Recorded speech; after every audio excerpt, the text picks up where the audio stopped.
So, hello and welcome to OSF Education and welcome to our new series. 10th CB वालों, क्या हालचाल है? क्या कर रहे हो तुम लोग? मतलब मज़ा आ रही है कि नहीं आ रही है? थोड़ा बताना कमेंट्स के अंदर क्या-क्या फीलिंग्स चल रही है। अभी ऑलमोस्ट टाइम आ चुका है कि तुम लोग एकदम ना स्पेस अप के साथ अपना रीडिंग वगैरह जो है वो शुरू कर दोगे, क्योंकि पता ही है जनवरी फरवरी के अंदर वापस से तुम्हारी एग्जाम्स आ जाने वाली है। प्रेशर रहेगा क्योंकि काफ़ी वास्ट सिलेबस है तुम लोगों का, ठीक है। इसके अलावा बहुत डिटेल में चीज़ें दी गई है, but you don't need to worry when OSF is here, ठीक है। ओएसएफ एजुकेशन तुम लोगों के लिए लाया है एक न्यू सीरीज।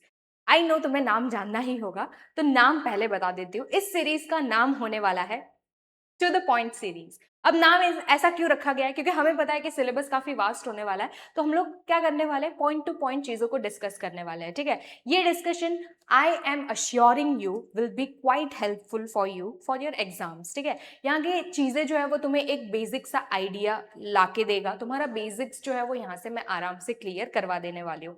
तो बिना किसी देरी के आज के सेशन का, मतलब इस पूरे सीरीज का आज का हमारा पहला सेशन होने वाला है, in which we will be covering the first chapter of your economics, जिसका कि नाम है डेवलपमेंट, ठीक है। अब सबसे पहले मुझे एक चीज जाननी है कि भाई डेवलपमेंट का एक जनरल मीनिंग होता है जो हमें जानना बहुत ज्यादा जरूरी होता है, बी इट साइंस और बी इट सोशल स्टडीज। आपको एक चीज हमेशा याद रखनी है कि आप हमेशा वर्ड को डिकोड करने की कोशिश करोगे, ठीक है। जब तक आप वर्ड को अच्छे से समझोगे नहीं, तब तक आपका जो बेस है वो क्लियर नहीं होने वाला है। फिर वो रट्टाफिकेशन का कोई फायदा आपको देखने को नहीं मिलने वाला है। लॉन्ग टर्म तक वो चीजें आपको याद नहीं रहेगी, ठीक है। तो हम क्या करेंगे, बेसिक से सारी चीजें क्लियर करने वाले हैं। भाई डेवलपमेंट मे बी आप लोगों में तो नहीं हो रहा होगा, बट चैप्टर कर लेते हैं, है ना, कि भाई हो जाए। And I am assuring you, अगर तुम ये पूरी सीरीज जो है वो बहुत अच्छे से कंप्लीट करोगे, आई एम गारंटिंग यू कि तुम्हारा भी डेवलपमेंट हो जाएगा, ठीक है। अब एक बेसिक सी चीज हमें यहाँ पे समझनी है, देयर इज अ डिफरेंस, ठीक है। बहुत ही एक थिन लाइन है बिटवीन द टू वर्ड्स, जिसको हम लोग बोलते, एक का नाम है डेवलपमेंट, ठीक है, और दूसरे का नाम है प्रोग्रेस। जब भी मैं किसी बच्चे को पूछती हूँ कि भाई तुम मुझे बताओ कि डेवलपमेंट का तुम्हारे हिसाब से क्या मीनिंग होगा, तो मुझे वो यही बताते हैं कि भाई इसका मतलब है प्रोग्रेस, ठीक है। बट वो दोनों काफी ज्यादा डिफरेंट चीजें होती है, ठीक है। दोनों ही एक चीज, दोनों के बारे में एक चीज सही है कि ये प्रोग्रेसिव होता है, ठीक है। प्रोग्रेसिव जब चेंजेस आते हैं, प्रोग्रेसिव चेंजेस होता है, उसको हम लोग क्या बोलते हैं, डेवलपमेंट बोलते हैं। और इसी को हम लोग प्रोग्रेस के हिसाब से भी ट्रीट करते हैं, ठीक है, कि भाई चेंजेस जो है वो हमें देखने को मिल रहा है और वो पॉजिटिव चेंजेस आपको देखने को मिल रहा है। Here the word development, it relates to the positive changes that is being occurring, ठीक है। अब अगर हम लोग दो वर्ड्स को थोड़े डिटेल में डिस्कस करने की बात करते हैं, तो सबसे पहले आपके यहाँ पे क्या होता है कि भाई आप चीजें क्या क्या देखने आपको मिलता है, कि भाई सबसे पहले आपका क्या होगा कि आप कोई चीज को डेवलप करने की कोशिश कर रहे हो, जैसे कि कोई स्किल डेवलप करने की कोशिश कर रहे हो, ठीक है। उसके बाद वाला जो स्टेप होगा वो आपके प्रोग्रेस का आपको देखने को मिलेगा।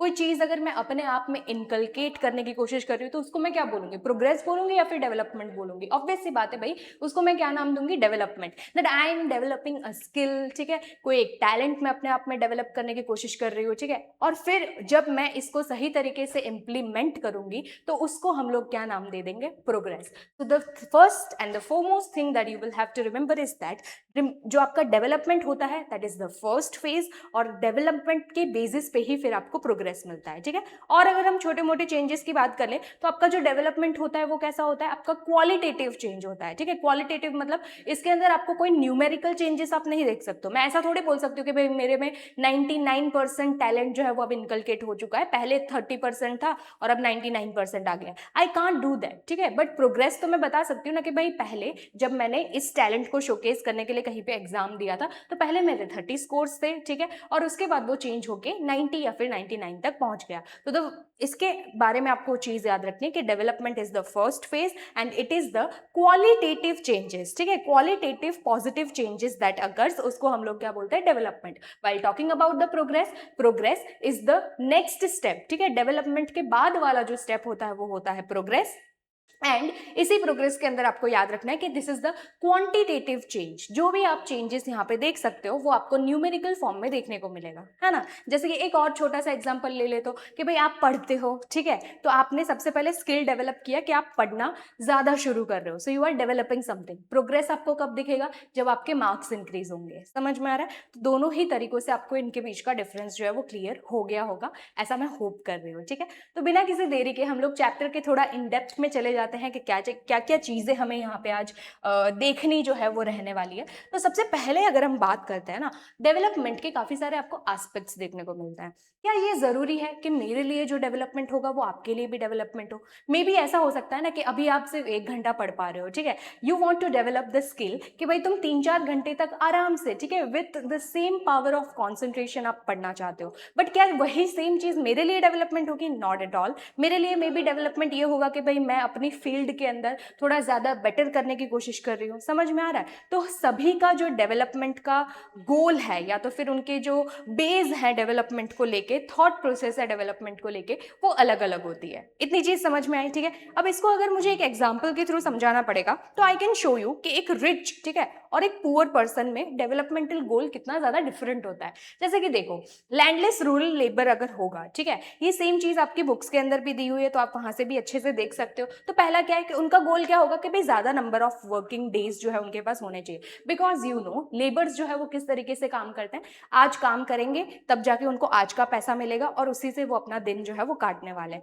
अगर वो चीज़ नहीं मिली तो फिर obviously it will be quite bad for that survival. एक दिन का खाना उनको मे बी नहीं भी मिल सकता है ना। तो उनके लिए सबसे इंपॉर्टेंट गोल क्या होगा कि भाई उनके पास डेली बेसिस पे काम मिलना चाहिए, मोर वर्किंग डेज जो है वो उनके पास होने चाहिए। बट अगर हम लोग वहीं पे किसी दूसरे फील्ड, रिच पर्सन या फिर मिडिल क्लास की बात कर ले तो ऐसा नहीं होता है। क्यों? जॉब सिक्योर होता है उनका, उनका एक पर्टिकुलर डेज जो है वो फिक्स ही होता है कि वो इतने दिन तो हमेशा काम करते ही हैं। और ना ही उनको ऐसा कुछ है कि भाई एक दिन नहीं गए तो एक दिन की सैलरी, मतलब उस दिन की सैलरी, उस दिन का खाना उन लोगों को नहीं मिलेगा। मेरी बात समझ में आ रही है? ठीक है। इसके अलावा उनके लिए क्या होगा? बेटर वेजेस, कि भाई उन लोगों, वेजेस क्या होता है? जो सैलरी आपको डेली का डेली मिल जाता है, आज आपने इतना काम किया उसके बेसिस पे जो आपको आज पैसा मिल रहा है उसको हम लोग वेजेस बोलते हैं। तो लेबर्स के लिए मेन चीज़ या फिर डेवलपमेंट गोल क्या रहेगा यहाँ पे कि भाई उनके पास ज़्यादा दिन रहे काम करने के लिए, और दूसरा उनको बेटर वेजेस जो है मिलना चाहिए। दूसरा उनके लिए गोल क्या हो सकता है? Quality of local school without discrimination, कि भाई वो अपने बच्चों को आराम से पढ़ने लिखने के लिए भेज सके, ताकि उनके, वो अपनी लाइफ में जो चीज़ें देख रहे हैं वो शायद उनके बच्चे जो है उनको फेस करना ना पड़े। बट क्या हम लोग ये बोल सकते हैं कि ये जो सेम रूरल लोगों के लिए डेवलपमेंटल गोल्स है, क्या वो इन लोगों के लिए भी लागू होगा? ऑब्वियसली नॉट, क्योंकि सबके जो वांट्स हैं, ठीक है, स्टैंडर्ड ऑफ लिविंग है, सब कुछ एकदम अलग अलग होता है। तो वहीं अगर मैं बात करूँ प्रॉस्परस फार्मर की, फार्मर है बट प्रॉस्परस है, यानी कि अच्छा खासा पैसा वो इजीली कमा लेता है, तो क्या उसका गोल ये रहेगा कि भाई मुझे डेली वर्किंग आवर्स जो है वो इंक्रीज करना या फिर वेजेस चाहिए? नहीं, वो क्या चाहेगा? प्रोडक्शन ज्यादा हो, ठीक है, प्रोडक्शन से मेरा प्रॉफिट जो है वो ज्यादा होना चाहिए, कुछ छोटी मोटी चीजें जो है वो मैं खरीद सकूं। तो तुमको दिख रहा है ना कि कितना बड़ा डिफरेंस होता है डेवलपमेंटल गोल्स के अंदर, ठीक है। तो वही बताया गया कि भाई एक फैमिली इनकम उनकी थोड़ी ज्यादा इंक्रीज हो जाए, चीप लेबर उनको मिल जाए ताकि उनका जो प्रॉफिट है वो काफी ज्यादा इंक्रीज हो जाए। इन सब चीजों से हमें एक चीज समझ में आती है, द गोल, ठीक है, the developmental goal are quite different for each and every person. जो तुम्हारे लिए डेवलपमेंट है वो जरूरी नहीं है कि मेरे लिए डेवलपमेंट हो, और सबके ही डेवलपमेंटल गोल्स के थॉट्स के अंदर बहुत ज्यादा डिफरेंस आपको देखने को मिलता है। एक अगर और हम छोटे से एग्जाम्पल से समझे, समटाइम्स होता क्या है कि मेरे लिए जो चीज डेवलपमेंटल होगी, मे बी, ठीक है, वो तुम्हारे लिए डेवलपमेंटल तो बिल्कुल भी नहीं होगी, उल्टा वो तुम्हारे लिए कभी कभी डिस्ट्रक्टिव हो जाती है। एक बढ़िया से एग्जांपल से समझेंगे जो आपके टेक्स्ट बुक में भी आपको दी गई है। मान लो एक रिच बिजनेसमैन है, ठीक है, उसको इंडस्ट्री सेटअप करनी है, वहां से उसको इलेक्ट्रिसिटी चाहिए, ठीक है। अब वो परचेज नहीं करना चाहता है, वो सोच रहा है कि भाई एक डैम अगर कंस्ट्रक्ट करेंगे तो वहां से जो उसको हाइड्रो इलेक्ट्रिसिटी के थ्रू मिलेगा वो काफी चीप और लॉन्ग लास्टिंग उनको मिल जाएगा, ठीक है। अब वो डैम कंस्ट्रक्शन करने की बात कर रहा है, वैसे तो काफ़ी अच्छी बात है क्योंकि रिजर्वॉयर रहेगा हमारे पास, ठीक है। इसके अलावा उससे इलेक्ट्रिसिटी हम लोग जनरेट कर सकते हैं, मतलब अगर ओवरऑल हम देखने जाए तो काफ़ी ज़्यादा डेवलपमेंट हो जाएगा उस एरिया का। But can you think about the people जो कि उस एरिया के अंदर रह रहे होंगे, क्योंकि डैम कोई इतनी सी जगह पे बनने वाली चीज़ तो होती ही नहीं है, ठीक है। आपको बहुत बड़ा स्पेस चाहिए होता है डैम को बनाने के लिए। दैट मीन्स कि आप वहाँ पे जितने भी लोग हैं उनको आपको वहाँ से निकालना पड़ेगा, which means the loss of their livelihood, क्योंकि उनके पास कोई काम नहीं बचेगा उस एरिया में, वो लोग करते थे, उनका घर उनसे छीन जाएगा, मतलब उनको एक नई जगह पे जाके एकदम एलियन वाली फीलिंग आने वाली है ना, कि भाई एकदम पता नहीं नए से जगह पे आ गए, कितना श्राप देंगे वो लोग तुमको, सोचो। समझ में आ रहा है? तो किसी एक इंसान के लिए जो डेवलपमेंट है वो तुम्हारे लिए डेवलपमेंट तो नहीं ही है, बट इसके अलावा वो क्या हो जाता है, कभी कभार it may be destructive for the other person as well. So these are the two important aspects जो आपको याद रखना है। इसको हम लोग दो तरीके से क्वेश्चन आपका बन सकता है कि पहले आपको डेफिनेशन पूछेंगे what is development and right about it's two aspects, या तो फिर बोलेंगे what is development and right about the two notions, ठीक है, नोशंस ऑफ द डेवलपमेंट। तो आपको ये दो सेंटेंस यहाँ पे लिखने रहेंगे, ठीक है। कौन से? सबसे पहले different persons can have different developmental goals, जो मैंने ऑलरेडी आपको बता दिया, और दूसरा जो मैंने अभी आपको एग्जाम्पल डैम कंस्ट्रक्शन के एग्जाम्पल के थ्रू समझाया that what may be development for one may not be development for other, it may even be destructive for the other, ठीक है। तो ये दो चीजें जो है वो खास आपको याद रखनी पड़ेंगी, ठीक है। चलो आगे बढ़ते हैं। नेक्स्ट जो आपको बताया गया, अब हम लोग थोड़ा अगर बात करते हैं भाई फिलोसॉफिकल चीज़ों की, क्या सब चीज़ें हम लोग पैसों से खरीद सकते हैं? तो obviously answer will be no, ठीक है। आप रिस्पेक्ट खरीद नहीं सकते हो, आप टाइम जो है वो खरीद नहीं सकते हो, आप अच्छी हेल्थ जो है वो खरीद नहीं सकते हो। There are quite certain things जो कि मटीरियलिस्टिक नहीं होती है, ठीक है, तो आप पैसों से कभी भी खरीद नहीं सकते हो। तो क्या हम ऐसा बोल सकते हैं कि सिर्फ हमारे पास पैसा होगा तो हमारा डेवलपमेंट हो जाएगा? The answer will be no, ठीक है। अच्छा, अगर सिर्फ नॉन मटेरियलिस्टिक थिंग होगा, क्या प्यार से मैं जिंदा रह सकती हूँ? तो उसका भी आंसर नो ही होने वाला है, क्योंकि उसका भी कोई डेवलपमेंट नहीं होता है, ठीक है। तो फिर आंसर क्या होगा?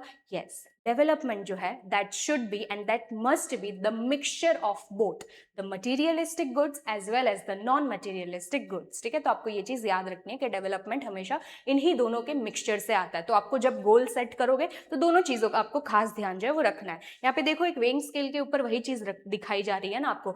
मटीरियलिस्टिक गुड क्या होता है? वो सारी चीजें जो आप पैसों से खरीद सकते हो, धन दौलत, ठीक है, जायदाद हो गए, वो सब चीजें, तो वो आपकी क्या है? मटीरियलिस्टिक चीजें हैं। बट क्या उससे आप लोग इक्वल ट्रीटमेंट खरीद सकते हो? नहीं खरीद सकते। क्या आपको उससे फ्रीडम मिल सकता है? नहीं मिल सकता। रिस्पेक्ट खरीद सकते हो? नहीं खरीद सकते। टाइम नहीं खरीद सकते। तो ये सब क्या होती है? आपकी non materialistic goods. But obvious सी बात है, ये सब चीजें कितना ज्यादा जरूरी है। मान लो एक एग्जाम्पल से अगर हम समझते हैं कि आप दूसरी कंट्री के अंदर चले गए, ठीक है, कि भाई वहां पे हम लोग जाएंगे, पैसा कमाएंगे, नो डाउट वहां पे तुम पैसा अच्छा खासा कमा रहे हो, but you are working in a very low community. वहां पे तुमको कोई एक आंख देख भी नहीं रहा है, तुमसे पूछ भी नहीं रहा है, ठीक है। क्यों भाई? कुछ कंट्रीज में ऐसा होता है ना कि भाई इंडियन पीपल हैं, they are not quite hygienic और whatever they may think, but वो कभी कभार ऐसे ट्रीटमेंट तुमको करते हैं, बहुत गंदी तरीके से ट्रीट करता है। तो क्या तुम ऐसी जगह पे काम करना पसंद करोगे जहाँ पे तुम्हारे साथ बहुत ज़्यादा गंदी तरीके से ट्रीट किया जाता है, जहाँ का एनवायरनमेंट बिल्कुल भी अच्छा नहीं है, जस्ट बिकॉज वो तुम्हें पैसा दे रहे हैं? भाई मेंटल पीस का क्या? ऑब्वियस सी बात है, तुम एक ऐसा एनवायरनमेंट के अंदर काम करना चाहोगे जहाँ पे तुम्हें खुशी मिले, ठीक है, you are getting quite interested working there, वहाँ के लोगों के साथ तुम्हारी अच्छी बन रही हो। मेरी बात समझ में आ रही है? सिर्फ पैसा सब कुछ नहीं होता है, उसके साथ साथ में कुछ जनरल चीजें भी होती है जो हमारे लाइफ के अंदर बहुत ज्यादा इंपॉर्टेंट होती है। That's why whenever you are trying to set your goal, ठीक है, और developmental goal, keep it in mind that it should be the mixture of both, that the materialistic things as well as the non materialistic thing, ठीक है। तो ये जो हमारा topic है वो इसी के बारे में मोटा मोटा बात करता है, ठीक है। तो यहाँ पे थोड़ा मिक्स्ड गोल डिलेमा मैंने आपको बता दिया है। होता क्या है, इंडस्ट्रियलिस्ट जो है वो क्या करता है, डैम्स की बात कर रहे हैं कि भाई इलेक्ट्रिसिटी मिल जाना चाहिए, और इस चक्कर में क्या करते हैं वो लोग डिसलोकेट कर देते हैं, ठीक है, बहुत सारे लोगों को, protest for the land rights and security. तो एक जगह पे वो लोग मटेरियल गेन कर रहे हैं, बट यहाँ से क्या हो रहा है? Non material survival. यहाँ पे लोगों को सर्वाइवल का कोई स्कोप ही नहीं मिल रहा है। इससे पहले भी मैंने आपको यही एग्जांपल दिया था ना कि भाई डिस्ट्रक्टिव हो जाता है कभी इन लोगों का, तो सोचो कि वो लोग कैसे सर्वाइव करने वाले हैं, है ना। तो यहाँ पे ये वाला टॉपिक भी इस तरीके से होता है। जस्ट रिमेंबर कि भाई मिक्सचर ऑफ गोल्स जो है वो आपको यहाँ पे याद रखना है, ठीक है। ओके, अगर हम आगे बढ़ते हैं तो हमें यहाँ पे देखना है अबाउट द नेशनल डेवलपमेंट, ठीक है। एक नेशनल डेवलपमेंट करके कॉन्सेप्ट जो है वो आपके बुक के अंदर दिया हुआ है। ओके, नेशनल आपको पता है it talks about your nation, और डेवलपमेंट, तो बेसिकली अगर हम नेशनल डेवलपमेंट की बात करते हैं तो आप क्या क्या चीज़ें सोचोगे कि भाई हमारी कंट्री डेवलप्ड कब कहलाएगी? जो the most first and the foremost thing जो हमारे दिमाग में आता है वो होता है इनकम, के भाई अगर हमारी कंट्री के पास बहुत सारा पैसा हो, ठीक है, पैसा ही पैसा हो, तो फिर सोचो कि हम लोग कितना ज़्यादा डेवलप्ड हो सकते हैं। आंसर विल बी नो, ठीक है।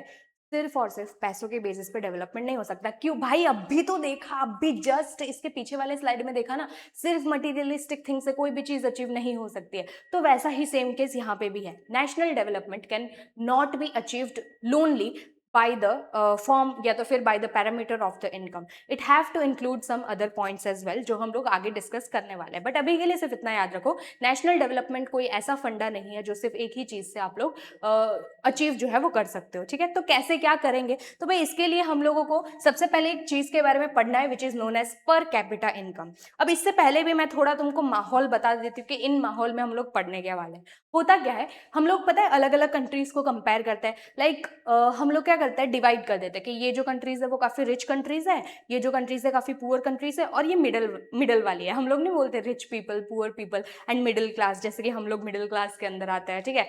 तो हम लोग ऐसे डिवाइड कर देते हैं, तो उसी तरीके से कंट्रीज को भी डिवाइड किया जाता है। बट कौन से ऐसे पैरामीटर्स हैं जिसके बेसिस पे हम लोग कंट्रीज को डिवाइड करते हैं? वैसे तो इन पैरामीटर्स के अंदर तीन अलग अलग चीजें जो है वो आ जाती है, बट इसके अंदर जो इंपॉर्टेंट चीज है वो होता है आपका पर capita income. The most important thing ये है कि भाई पर कैपिटा इनकम का तुम्हें एक जनरल मीनिंग जो है वो पता होना चाहिए, ठीक है। पर कैपिटा इनकम का एक दूसरा नाम भी होता है, मैं यहाँ पे साइड में लिख रही हूँ, आप लोग भी लिख लीजिएगा कि इसको हम लोग एवरेज इनकम के नाम से जानते हैं। क्या बोला जाता है इसको? Average income. क्यों? फॉर्मूला देख लीजिए। बेसिकली पर कैपिटा इनकम आपका होता क्या है कि जब हम लोग टोटल इनकम, ठीक है, total income of the country, इस साल का जितना भी टोटल हमारा इनकम हुआ होगा, जब उसको हम लोग इसी साल के टोटल पॉपुलेशन से डिवाइड कर देते हैं, उससे मिलता है हमें एवरेज इनकम। यानी कि एक साल के अंदर यहाँ पे इस कंट्री के अंदर जितने भी लोग रह रहे हैं वो ऑन एन एवरेज इतना पैसा जो है वो कमा रहे होंगे। समझ में आ रही है बात? वापस बता रही हूँ, पर कैपिटा इनकम या तो फिर एवरेज इनकम जो है वो सेम चीज, सेम कॉन्सेप्ट होता है। इसके अंदर हम करते क्या है, टोटल इनकम को डिवाइड कर देते हैं टोटल पॉपुलेशन के साथ, और उससे हमें मिल जाता है पर कैपिटा इनकम। ओके, अब अगर हम बात करते पर कैपिटा इनकम अगर ज्यादा हुआ तो फिर क्या होगा? भाई एक चीज समझो ना, पहले मेरे पास 500 रुपए थे, ठीक है, तो मैं क्या करती थी, सिर्फ मेरी जरूरत की चीजें खरीदती थी, जो मुझे मन करता था, या तो फिर मैं अपने जो मेरे डिजायर्स थे उसको तो मार देती थी ना कि भाई ठीक है अभी नहीं खरीदती, पैसों की तंगी है, मैं बाद में खरीद लूंगी। अब अगर मैं 5,000 रुपए कमा रही हूँ, ठीक है, पहले 500 थे, अब अगर मैं 5,000 कमा रही हूँ तो मेरी जरूरतें तो पूरी हो रही है, साथ साथ में मैं अपनी डिजायर्स को भी फुलफिल कर पा रही हूँ कि नहीं कर पा रही हूँ? मेरी बात समझ में आ रही है? तो इसका मतलब क्या है कि मेरा जो स्टैंडर्ड ऑफ लिविंग है वो इंक्रीज हो गया। पहले मैं सिर्फ जरूरत की चीजों को देख रही थी, आज मैं जरूरत की चीजों को साथ साथ में मैं अपने कुछ जो शौक है वो भी पूरे कर पा रही हूँ। तो that leads to the better standard of living. Hence हम लोग ऐसा बोल सकते हैं, जब एवरेज इनकम या फिर पर कैपिटा इनकम किसी भी कंट्री की इंक्रीज होती है तो वो हमें क्या साइन देता है कि भाई वहां की जो वहां की जो स्टैंडर्ड ऑफ लिविंग है, लोगों का जो रहने का तरीका है वो अब धीरे धीरे एडवांस होने लगा है। आई होप इतनी चीज आपको अच्छे से समझ में आ रही है, ठीक है। तो पर कैपिटा इनकम से हमें ये मेन चीज जो है वो पता चल रही है। तो ऑब्वियसली बात है, लोग वहां पे खुश रहेंगे, उनको सारी फैसिलिटीज मिल जाएगी, ठीक है। इसी के बेसिस पे हम लोग क्या कर रहे हैं, कंट्रीज को यहाँ पे कंपेयर करने वाले। अगर हम कंपैरिजन की बात करते हैं तो कंपैरिजन के लिए हमने क्या किया, सभी के बीच में एक कॉमन हम लोगों को ग्रुप लेना है जो एक रिपोर्ट जारी करती है, ठीक है। आपको उसका नाम याद रखना है, वर्ल्ड बैंक, ठीक है। क्या बताया गया? वर्ल्ड बैंक के बारे में। भाई नाम से ही पता चल रहा है कि इनका लेन देन जो है वो किससे रहने वाला है, बैंक है तो पैसों से ही लेने वाला है। अब होता क्या है, वर्ल्ड बैंक एक पर्टिकुलर लिमिट जो है वो जारी करवाता है, ठीक है। दो लिमिट्स आपको याद रखना है, एक अपर लिमिट और एक लोअर लिमिट।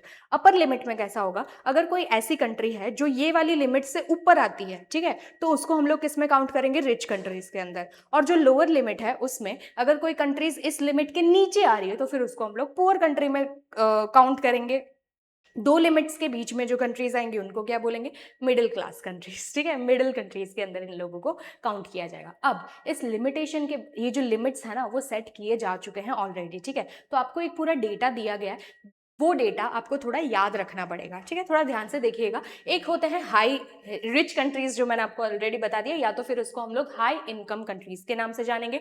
दूसरा रहेगा आपका लो इनकम कंट्रीज, और तीसरा है इंडिया, ठीक है। इंडिया कैसी, लो मिडिल इनकम कंट्रीज के अंदर काउंट होता है, ठीक है। अब यहाँ पे हम लोगों को देखना है कि भाई इन लोगों ने एग्जैक्टली लिमिट जो है वो कितना सेट किया हुआ है। तो फिर ये सबसे मेन चीज तो आप याद रखोगे कि अगर आपके कंट्री का पर capita income, again mark my words, जाग जाना अगर तुम सो रहे हो तो, ठीक है, मैं क्या बोल रही हूँ, अगर आपकी कंट्री का पर कैपिटा इनकम, ठीक है, 66,500 $1000 से कम रहेगा, ठीक है, तो फिर आप किसके अंदर, या तो फिर इससे ज्यादा रहेगा, मेनली तो हमें ज्यादा ही देखना है, ये पर्टिकुलर डिजिट से अगर आपका पर कैपिटा इनकम ज्यादा है तो ऑटोमेटिकली आप रिच कंट्री या तो फिर हाई इनकम कंट्री के अंदर आ जाओगे। तो ये हमारा क्या हो गया, इसको हम लोग बोल सकते हैं ना अपर लिमिट है ये, ठीक है, ये अपर लिमिट है कि इसके ऊपर अगर गए तो फिर बल्ले बल्ले है, ठीक है, रिच ही रिच, अमीर ही अमीर कहलाओगे तुम।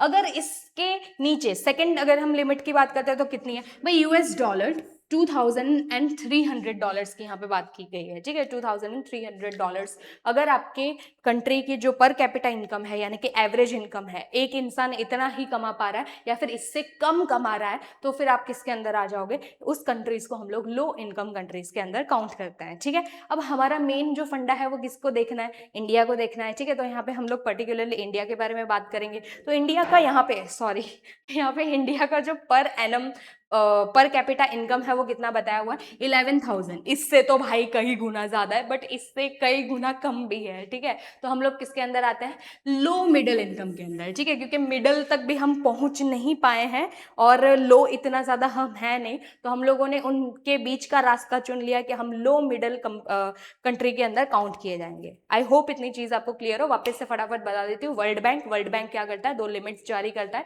On the basis of which हम लोग कंट्रीज को अलग अलग चीजों में कंपेयर करते हैं, ठीक है। क्या मेन चीज का ये इस्तेमाल करता है, इंडिया जो आपका पर कैपिटा इनकम है उसका इस्तेमाल यहाँ पे किया जाता है। 2 लिमिट सेट करता है, upper limit and lower limit. Upper limit या तो फिर उससे ज्यादा अगर आपकी कंट्री का पर कैपिटा इनकम है तो फिर आप हाई इनकम कंट्री के अंदर आओगे या फिर रिच कंट्री के अंदर। लोअर इनकम अगर है, ठीक है, लोअर लिमिट से अगर नीचे या फिर लोअर लिमिट तक का आपका इनकम है तो फिर आप लो इनकम कंट्री के अंदर काउंट किए जाओगे। इसके बीच में आओगे तो फिर आप मिडिल कंट्रीज के अंदर काउंट होगे। एग्जाम्पल में आप इंडिया का नाम यहाँ पे याद रखोगे ना। क्या सिर्फ और सिर्फ पर कैपिटा इनकम के बेसिस पे हम लोग कंपैरिजन कर सकते हैं? Obviously the answer will be no, ठीक है। सिर्फ पैसों से हम लोग कैसे देख सकते हैं? वाई रीजन पूछा जाए तो ये बताना है तुमको कि why per capita income can not be used lonely, कि हम लोग इसी को इस्तेमाल करके पूरे देश को, मतलब जितने भी देश हैं उनको कंपेयर कर सके। क्यों? इसका एक बहुत बड़ा ड्रॉबैक होता है, ठीक है। और ड्रॉबैक क्या है? Comparing the total national income is useless because population size is very drastically, ठीक है। पॉपुलेशन साइज सभी जगह पे अलग अलग तरीके का होता है और वो हर साल ऑटोमेटिकली क्या होता है, चेंज जो है वो होता रहता है, ठीक है।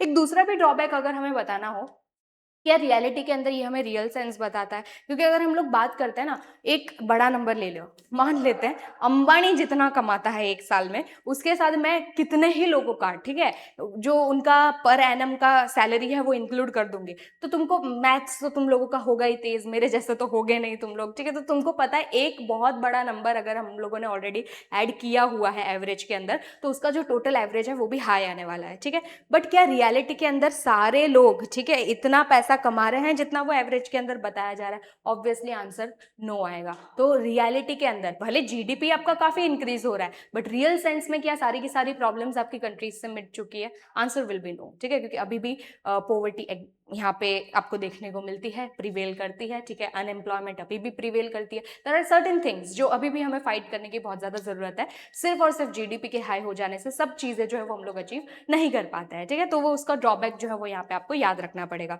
तो 2 टर्म्स आपको याद रखने हैं, पर कैपिटा इनकम पीपीआई के फॉर्म में वो आपको पूछ सकते हैं, इसका दूसरा नाम है एवरेज इनकम, ठीक है। फॉर्मूला आपको याद रखना है, total income upon total population. एक दूसरा वर्ड आपको दिया गया है नेशनल इनकम, ठीक है। नेशनल इनकम यहाँ पे लिख दे रही हूँ, जो आपका टोटल इनकम होता है, ठीक है, ये वाला जो बोला ना हम लोगों ने, जो आपका टोटल इनकम होता है एक साल का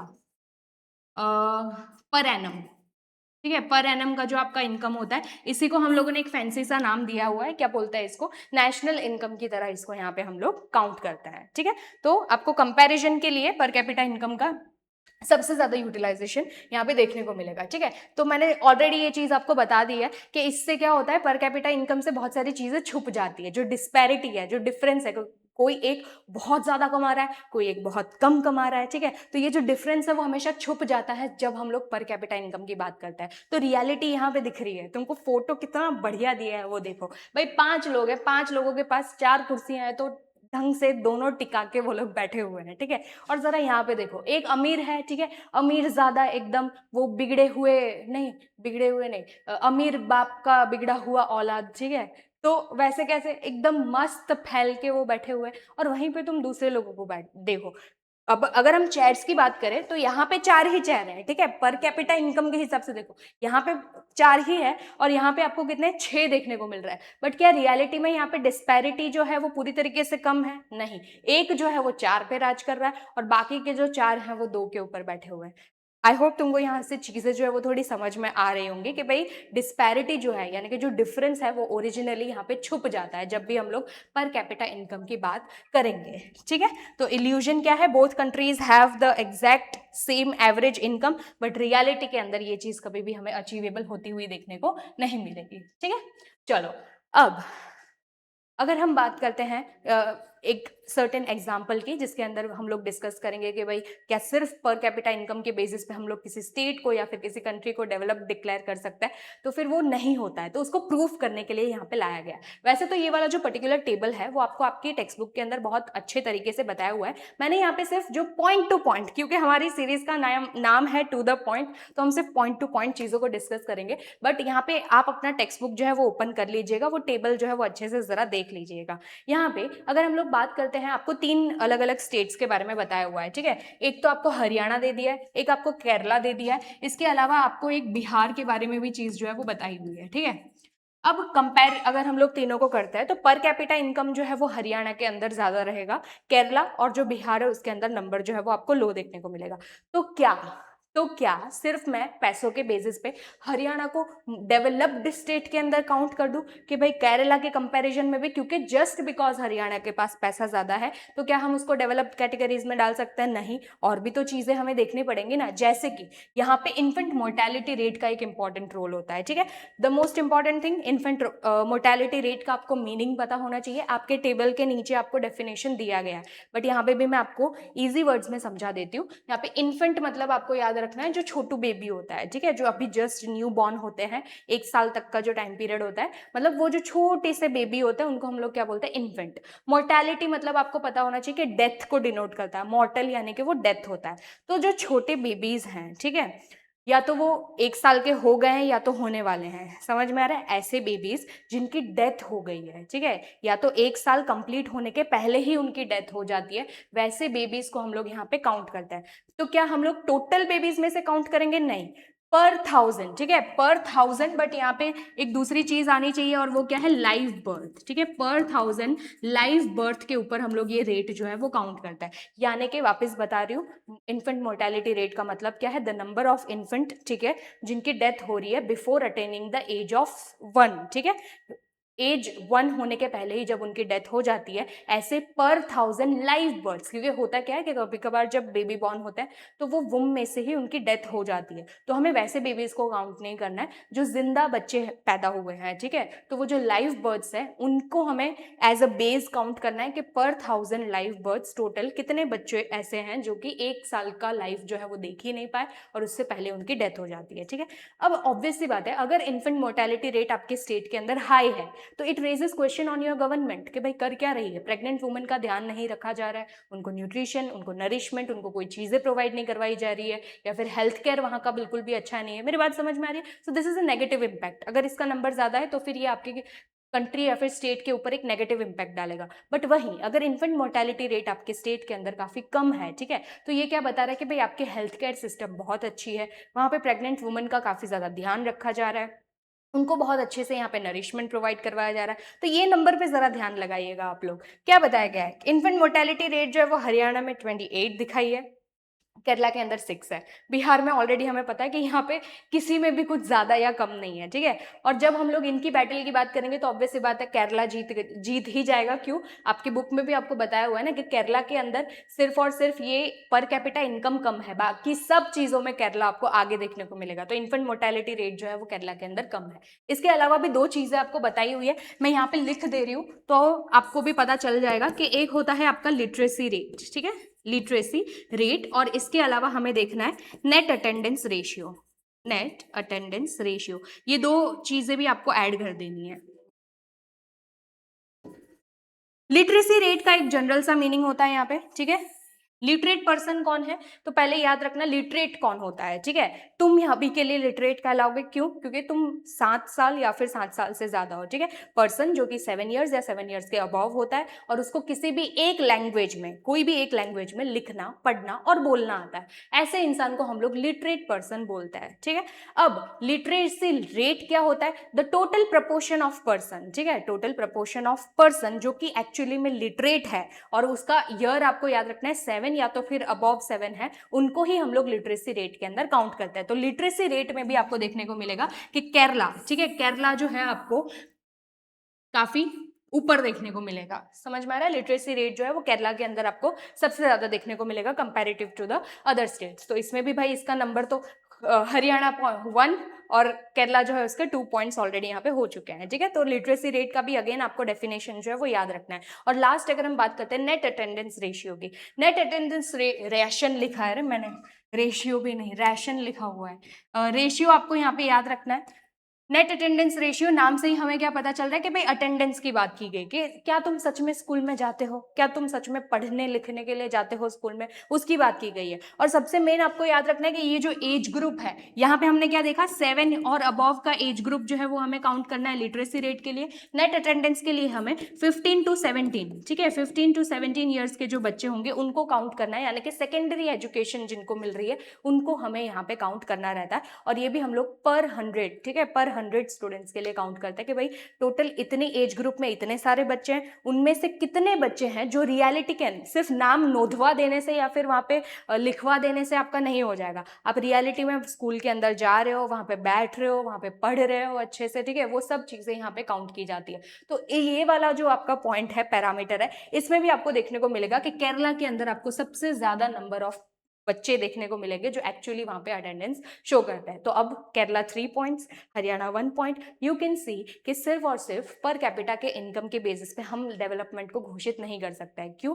वैसे तो हरियाणा हो जाएगा, बट रियलिटी में अगर हम केरला की बात करते हैं तो वहां पे आपको काफी सारी अच्छी चीजें देखने को मिल रही है। रियल सेंस में डेवलपमेंट जो है वो आपको कहाँ पे देखने को मिल रहा है? केरला के अंदर देखने को मिल रहा है, ठीक है? तो वो डिस्पैरिटी जो है वो यहाँ से हमें समझ में आ रही है। तो यहाँ पे कंक्लूजन वही बता दिया है कि if we only look at money, Haryana looks highly developed, but for human survival Kerala जो है वो सबसे ज्यादा आगे आपको देखने को मिलेगा। 4 पैरामीटर्स है, प्लीज 4 पैरामीटर्स जो है वो अच्छे से जरा याद रख लीजिएगा, ठीक है?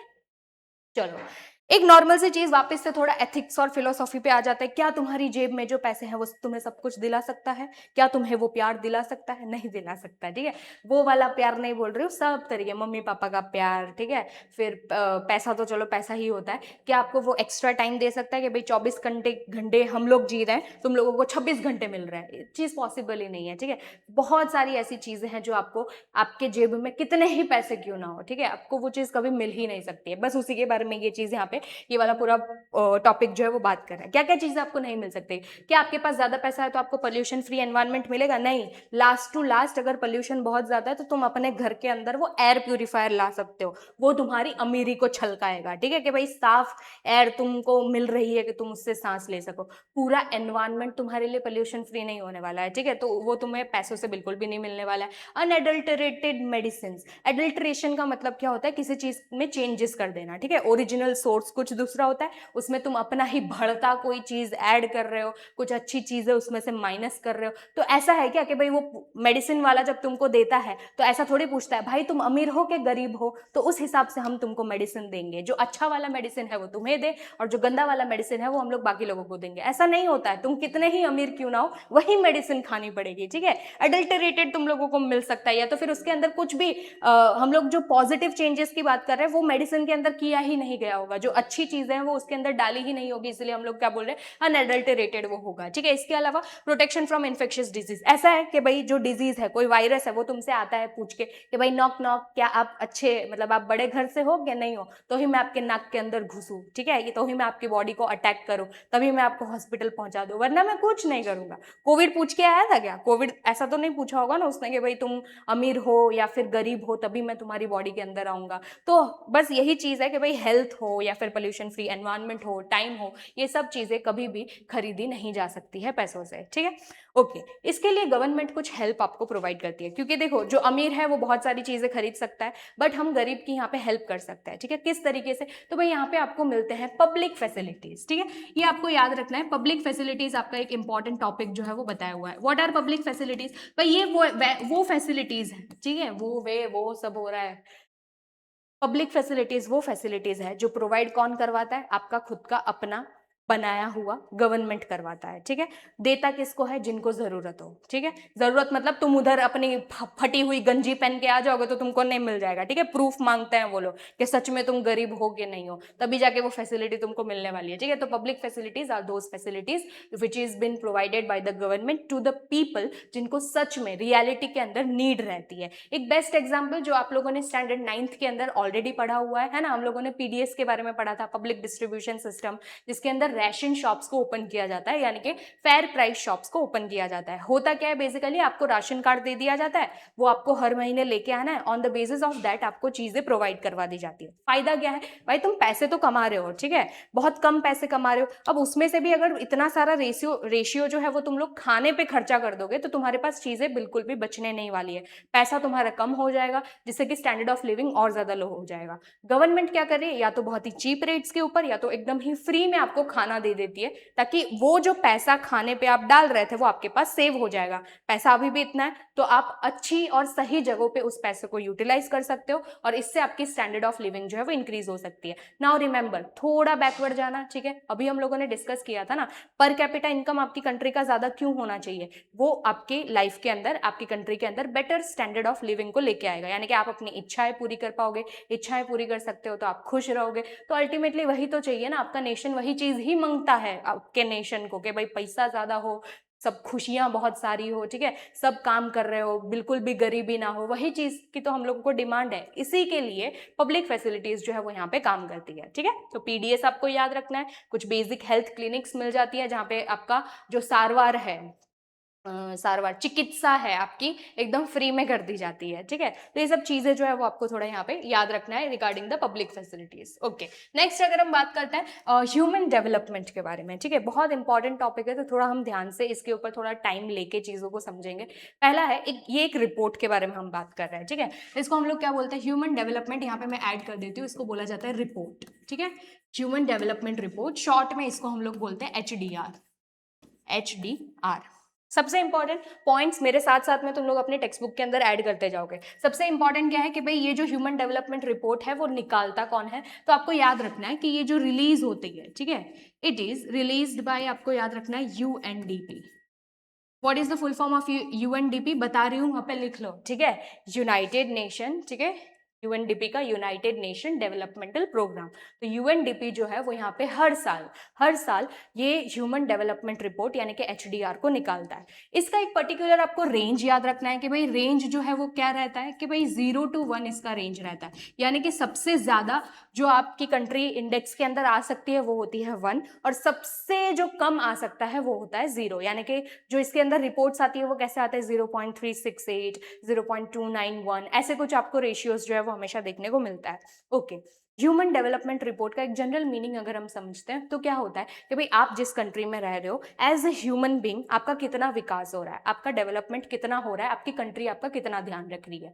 इसके बाद अगर हम इसी के ऊपर आते हैं तो मेन क्या होता है, इसके अंदर ना कुछ इंडिकेटर्स हैं, ठीक है, वो इंडिकेटर्स आपको खास याद रखना है। देयर आर 3 इंपॉर्टेंट इंडिकेटर्स जो आपको यहाँ पे याद रखना है। सबसे पहला आएगा आपका हेल्थ, ठीक है, क्योंकि इंपॉर्टेंट है ना भाई, तुम हेल्दी रहोगे तुम तभी ना जिंदा रह पाओगे, बीमारियों से जूझे हुए रहोगे तो वैसे भी तुम्हें कोई खुशियां नहीं मिलने वाली है। सेकंड अगर हम बात करते हैं तो यहाँ पे आ जाएगा आपका पर कैपिटा इनकम, या तो फिर हाँ चलो लिख देते हैं, यहाँ पे मेन जो है वो आपका आ जाएगा इनकम। और तीसरा सबसे इंपॉर्टेंट एजुकेशन। भाई आज के टाइम पे एजुकेशन के बिना कुछ भी चीज पॉसिबल ज्यादा नहीं हो पाती है, हर चीज के रिगार्डिंग, ठीक है। तुम कोई भी चीज क्यों ना कर रहे हो उसके बारे में तुम्हारे पास थोड़ा नॉलेज जो है वो होना चाहिए, ठीक है। तो ये 3 इंपॉर्टेंट पैरामीटर्स है जिसके बेसिस पे फाइनली UNDP जो है वो इस पर्टिकुलर रिपोर्ट को जारी करवाता है, ठीक है।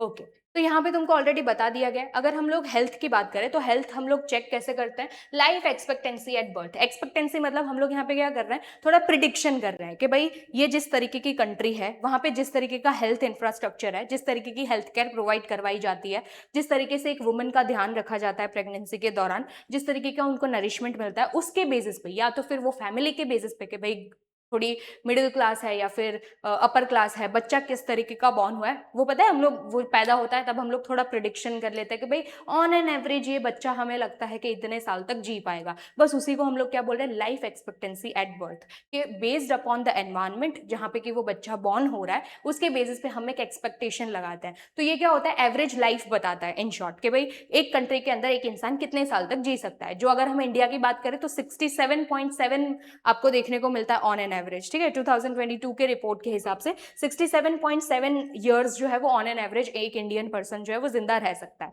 तो ये हो गया हेल्थ वाला इंडिकेटर। दूसरा अगर हम बात करें पर कैपिटा इनकम, ऑलरेडी मैंने सारी चीजें इसके बारे में बता दी है तो हम लोग ये वापस से रिपीट नहीं करेंगे, ठीक है। फिर थर्ड है एजुकेशन। तो एजुकेशन के अंदर हम लोग जो चीज यूटिलाइज करते हैं उसको हम बोलते हैं mean year of schooling. Mean year of schooling, आपको इसके बारे में चीज थोड़ी याद रखनी है। मीन मतलब क्या होता है, आपको पता है ना, सब चीज का हम लोग समेशन करते हैं, फिर उसमें से हम लोग एक नंबर जो है वो निकालते हैं, बस ये सेम तरीके से है। मतलब इसके अंदर 25 साल की उम्र में, रिमेंबर आपको एज याद रखना है, 25 ईयर्स ओल्ड या फिर 25 के अबव अगर आप हो चुके हो तो आपने ये 25 साल की उम्र में या फिर इससे ज्यादा उम्र में टोटल कितने साल तक पढ़ाई की है, ठीक है, कितने साल तक एक्चुअली में तुम लोगों ने एजुकेशन इम्पार्ट किया है, उस चीज को हम लोग काउंट करते हैं। जैसे कि मैंने मान लो मैंने 19 ईयर्स अपनी एजुकेशन की है, ठीक है, किसी और ने 11 ईयर्स किया होगा, किसी ने 5 ईयर्स किया होगा, तो इन सब का सब सम करके हम एक एवरेज निकालते हैं। उसी को हम लोग मीन बोलते हैं ना, कि भाई एक एवरेज जो है वो निकाला जाता है कि ऑन एन एवरेज इंडिया के अंदर जो भी लोग रहते हैं वो ऑन एन एवरेज इतने साल अपनी जिंदगी का पढ़ाई के अंदर लगा देते हैं। समझ में आ रहा है? तो उसको हम लोग क्या बोलते हैं, mean year of schooling. But आपको याद रखना है कि ये मीन ईयर जो है वो हम लोग या तो 25 ईयर्स, ठीक है, या तो फिर उसके अबव वालों के लिए मेनली लगाते हैं। इसका एक मस्त सा रिपोर्ट तुमको देखना, नीचे ना तुमको एक पूरा बढ़िया सा टेबल दिया हुआ है, ठीक है। तो ये टेबल आपको अच्छे से याद रखना है। क्यों पूछा जा सकता है आपको कि कौन सी ऐसी नेबरिंग कंट्रीज है इंडिया की जो कि एचडीआर के अंदर इंडिया से ऊपर है या फिर इंडिया से नीचे है। इंडिया से ऊपर अगर है तो आपको याद रखना है कि भाई ये, ठीक है, श्रीलंका जो है वो सबसे ज्यादा इंपॉर्टेंट रहेगा। क्यों, उसका जो रैंक है आपको कितना दिख रहा है, 89th रैंक के ऊपर ही आपको देखने को मिलता है, ठीक है। इसके अलावा मेन हमको तो इंडिया के ऊपर फोकस करना है, तो इंडिया के अंदर आपको याद रखना है कि 130 है, ठीक है। अब मेरी बात जरा ध्यान से सुनना, लाइफ एक्सपेक्टेंसी यहाँ पे इतनी दी हुई है, तुम्हारी बुक के अंदर 67.7 या तो फिर 65 कुछ भी दे सकता है, क्योंकि बुक्स चेंज हो रही है, ठीक है। 22 का अलग रहेगा बुक, अगर 24 का है तो फिर आपको अलग डेटा दिया रहेगा। तो जो भी फ्रेश डेटा है वो आपको इनकलकेट करना रहेगा आपकी बुक्स के अंदर, ठीक है। तो ये एचडीआर जो है वो पूरा आपको याद रखना है, कौन रिलीज करता है, कितनी बार रिलीज होता है, इंडिया का रैंक क्या है, what are the important parameters, what are the indicators, इसका रेंज कितना है, ये सब चीजें आप ह्यूमन डेवलपमेंट रिपोर्ट के अंदर याद रखेंगे, ठीक है। चलो, इसके बाद एक टॉपिक मेरे को ऐड करना है, तो फिर मैं यहीं पे बता देती हूँ आप लोगों को, ठीक है। देखो, एक टॉपिक जो हम मिस आउट कर रहे हैं दैट इज अबाउट बीएमआई। फटाफट से 2 मिनट के अंदर हम ये समझ लेंगे। बीएमआई का सबसे पहले आपको फुल फॉर्म याद रखना है, इसको हम क्या बोलते हैं, body mass index. Body mass index, ये वैसे तो बहुत सारे बच्चों को पता होगा जो स्पोर्ट्स वगैरह में जाते हैं ना, उनके लिए बॉडी मास इंडेक्स बहुत ज्यादा इंपॉर्टेंट रहता है, ठीक है। अगर इसके फॉर्मूला की बात करें तो आपको फॉर्मूला याद रखना है। तो फॉर्मूला क्या है इसका, वेट, जिसको कि हम केजी के अंदर काउंट करेंगे, अपॉन जो आपकी हाइट है, ठीक है, हाइट का क्या लेना है हमें, square, weight upon height square, weight हम केजी में लेंगे और हाइट हमें किसके अंदर लेना है, मीटर में। ये याद रखना, सेंटीमीटर मत लिख देना, ठीक है, क्योंकि हम नॉर्मली क्या करते हैं, सेंटीमीटर्स के अंदर ही अपनी हाइट को मेजर करते हैं, बट हमें उसको कन्वर्ट करना है। तो वेट अपॉन हाइट का स्क्वायर, ये आपको देता है बॉडी मास इंडेक्स। इसका एक पर्टिकुलर आपको रेंज याद रखना है, ठीक है, कि भाई ये पर्टिकुलर रेंज में ही आपकी जो बॉडी है वो होनी चाहिए, बॉडी मास इंडेक्स जो है वो इसी के रेंज में होना चाहिए। तो ये रेंज आपको क्या बताती है कि भाई 18 से लेके, ठीक है, 18 जो है वो सबसे कम है, अभी इससे भी कम अगर हो गए तो फिर बहुत ही ज्यादा अंडर नरिशमेंट के अंदर आ जाओगे। और हाई टू हाई आपका कितना होना चाहिए, 28, इससे ज्यादा फिर आपका ना ही 28 से ज्यादा जाना चाहिए और ना ही 18 से कम जाना चाहिए, ठीक है। जो सबसे आइडियल होता है, ठीक है, अगर हम लोग आइडियल बॉडी मास इंडेक्स की बात करें तो 23 से लेके 25 जो होता है वो आपका एक आइडियल बॉडी मास होता है। मतलब अगर आपकी बीएमआई इतनी आती है तो फिर आप बहुत ही खुश रहोगे। क्यों? क्योंकि तुम्हारी बॉडी जो है वो एकदम प्रॉपरली नरिश्ड है। ठीक है, बीएमआई का सबसे इंपॉर्टेंट यहाँ पे ऐड कर रही हूँ कि इसका मोटिव क्या है, क्यों हम लोग बीएमआई को मेजर करते हैं, ताकि इससे हम लोगों को नरिशमेंट के बारे में पता चलता है। ठीक है, नरिशमेंट यहाँ पे आपको पता चलता है कि कितना नरिशमेंट आपकी बॉडी को मिल रहा है। अगर 18 से कम है तो आपकी बॉडी काफी ज्यादा अंडर नरिश्ड है, अगर 28 से ज्यादा है तो बहुत ज्यादा ही नरिश्ड है। जो आपको पता है ना, ओबेसिटी हो जाती है, फिर अलग अलग तरीके की डिजीज आपको हो सकती है मोटापे की वजह से। तो बहुत सारी चीज है, मुझे देख के कुछ मत बोलना। ठीक है, मेरे बारे में कोई कमेंट नहीं आएगा। चलो दूसरा, आइडियल वेट आपको यहाँ पे याद रखना है 23 से लेके 25 तक का रहेगा। ठीक है, तो ये इतनी बेसिक सी चीज है जो आपको बीएमआई के रिलेटेड याद रखनी है, इसमें से क्वेश्चन आपका बन सकता है। ठीक है, चलो नेक्स्ट जो हम अब, क्योंकि काफी करीब आ चुके हैं, लास्ट टॉपिक्स जो है वो अब हमें यहाँ पे डिस्कस जो है वो करना रहेगा। ठीक है, मेन क्या है, limitation of growth, exhaustion of the natural resource. हमें हर चीज जो है वो सस्टेनेबिलिटी के साथ करना है। ठीक है, क्यों? रिसोर्सेज की जो मात्रा है वो हमारे पास ऑलरेडी काफी ज्यादा कम आपको देखने को मिल रही है। ऐसी जगह पे, ऐसे टाइम के ऊपर अगर हम लोग अपने ही सिर्फ अपने बारे में सोचेंगे और बहुत ज्यादा डेवलपमेंट कर लेंगे, बहुत ज्यादा रिसोर्सेज का इस्तेमाल कर लेंगे, तो ऑब्वियस सी बात है, it will lead to the exhaustibility. ठीक है, कि भाई पूरी तरीके से एग्जॉस्ट हो जाएगा हमारा जो रिसोर्स है, वो पूरी तरीके से खत्म हो जाएगा। तो फिर आगे क्या होगा? तुम्हारे बच्चे, तुम्हारे बच्चों के बच्चे, है ना, तुम्हारी जो फ्यूचर जनरेशन है उसका सर्वाइवल यहाँ पे मुश्किल में आ सकता है। That's why it is quite important कि हम लोगों को सस्टेनेबिलिटी के साथ सस्टेन करते हुए, ठीक है, हम आज की नीड भी सेटिस्फाई करेंगे, बट इस तरीके से करेंगे कि ना ही एनवायरमेंट को हार्म हो और ना ही तुम्हारी फ्यूचर जनरेशन जो है वो सर्वाइवल के लिए उसको मुश्किल ही हो जाए। तो उस तरीके से हमें चीजों को यहाँ पे इस्तेमाल करना है। ठीक है, एक एग्जाम्पल यहाँ पे बताया गया, एग्जॉशन ऑफ नेचुरल रिसोर्स। भाई नेचुरल रिसोर्स है, रिन्यूएबल रिसोर्स है। नेचुरल रिसोर्स में भी आपको पता होना चाहिए कि दो तरीके के होते हैं, रिन्यूएबल एंड नॉन रिन्यूएबल। ठीक है, तो मैंने यहाँ पे पहले तो रिजर्व्स के बारे में बताया। यहाँ से एक क्वेश्चन आपका बनता है एमसीक्यू का कि सबसे ज्यादा रिसोर्स वर्ल्ड के अंदर कौन से एरिया में आपको देखने को मिलता है। तो यहाँ से आपका एक एमसीक्यू का क्वेश्चन मिल गया, मिडिल ईस्ट। ठीक है, मिडिल ईस्ट के अंदर आपको सबसे ज्यादा रिजर्व्स देखने को मिलता है 836। ठीक है, 836 ऐसे एरियाज हैं जहां पे कि आपको ये देखने को मिलेगा। यूनाइटेड स्टेट्स सेकंड नंबर के ऊपर आता है 69। ठीक है, और अगर टोटल रिजर्व्स की बात करें तो total reserves will last only 47 more years. ठीक है, अब कितना? सिर्फ और सिर्फ 47 ईयर्स तक ही ये रहेगा। तो फिर सोचो, आपके आने वाली जनरेशन तो फिर अंधकार में ही जीने वाली है अगर तुम आज से ही स्टेप्स नहीं लोगे तो। ठीक है, अभी भी टाइम है कि हम लोग अच्छे तरीके से और सही तरीके से अगर रिसोर्सेज का इस्तेमाल करेंगे तो फिर हम लोग ज्यादा से ज्यादा अच्छे तरीके से उसको सेव कर सकते हैं फॉर आवर फ्यूचर जनरेशन। ठीक है, तो उसका हम लोगों को थोड़ा ज्यादा ध्यान जो है वो रखना रहेगा। तो इम्पैक्ट ऑन इंडिया क्या है? इंडिया, क्योंकि हम सबको पता है कि क्रूड ऑयल जो है, ठीक है, जो कच्चा तेल है, वो सबसे ज्यादा हम लोग इंपोर्ट करते हैं। मोस्टली हम लोग सारा इंपोर्ट ही करते हैं। हमारे यहाँ पे इतना कोई रिजर्व आपको देखने को नहीं मिलता है। ठीक है, इतना ज्यादा कोई रिजर्व नहीं है, तो इंडिया के ऊपर ऑब्वियस सी बात है हाई इंपैक्ट पड़ेगा। क्योंकि चीजें आपको पता है ना, ये चीज कि भाई सप्लाई जब अचानक से कम हो जाता है और डिमांड इंक्रीज हो जाती है तो प्राइस राइज हो जाता है। और ये प्राइस राइज वाली सिचुएशन में हम सर्वाइव भी तो करते होने चाहिए ना। हमारे पास पॉपुलेशन इतनी बड़ी है, ठीक है, और चीज अगर इतना ही आएगा तो मारा मारी तो रहने वाली है। ठीक है, and it will lead to multiple chaos. ठीक है, मल्टीपल तरीके की प्रॉब्लम्स जो है वो हम लोगों को बेयर करनी पड़ सकती है। तो इट इज हाई टाइम कि हम लोग इसके बारे में थोड़ा सोच सकें। ठीक है, अब ये कुछ रिव्यूज आपको बताए गए हैं कि भाई क्या क्या चीज़ें एक्चुअली में हमें करना चाहिए, क्या नहीं करना चाहिए। पर कैपिटा इनकम को सच में सिर्फ उसी को काउंट करना चाहिए कि नहीं, एवरेज को हम लोग क्यों काउंट करते हैं। इन सब के आंसर्स तुम अपने हिसाब से ज़रा कमेंट सेक्शन में मुझे प्लीज़ बता देना, है ना। चलो, तो अगर आपको कोई डाउट है, ठीक है, तो आप कमेंट सेक्शन में मुझे इजीली बता सकते हो। मैं वहाँ से आपको देख के अच्छे से आंसर जो है वो बता दूंगी। आई होप कि ये वाला जो पर्टिकुलर लेक्चर था वो आपके लिए हेल्पफुल रहेगा, है ना। एक्सपेक्टेशन यही है कि इसी तरीके से सारी सीरीज जो है वो हमारी रहेगी। 1 आवर या तो फिर 1.5 आवर्स के अंदर हम चीज़ों को ख़त्म करने की कोशिश करेंगे, बिकॉज आई नो कि तुम्हारा जो सिलेबस है वो काफ़ी ज़्यादा वास्ट रहने वाला है। हम लोग ऐसे ही थोड़ा स्टोरी फॉर्मेशन के अंदर जाएंगे। ठीक है, एक टॉपिक उठाया, टॉपिक के बारे में मैं पहले ही सारी चीज़ें आपको बता दूंगी। अगर मैं बात करूँ ये पीपीटी की, तो अगर आपको ये पीपीटी भी चाहिए तो डिस्क्रिप्शन में एक लिंक आपको प्रोवाइड करवा दी जा रही है, उस लिंक पे क्लिक करिएगा। उसके अंदर व्हाट्सएप ग्रुप है जो आपको ज्वाइन करना रहेगा। वहाँ पे मेरी ये सारी की सारी जो पीपीटीज है, ठीक है, विद द रिटर्न थिंग जो मैंने यहाँ पे लेक्चर्स के अंदर लिखा हुआ है वो आपको प्रोवाइड करवा दी जाएगी। आई होप कि ये वाली वीडियो आपके लिए काफ़ी ज़्यादा हेल्पफुल रहेगी। I will see you in your next video. ठीक है, इस सीरीज के साथ हमारे साथ ज़रूर बने रहिएगा। Thank you so much for watching.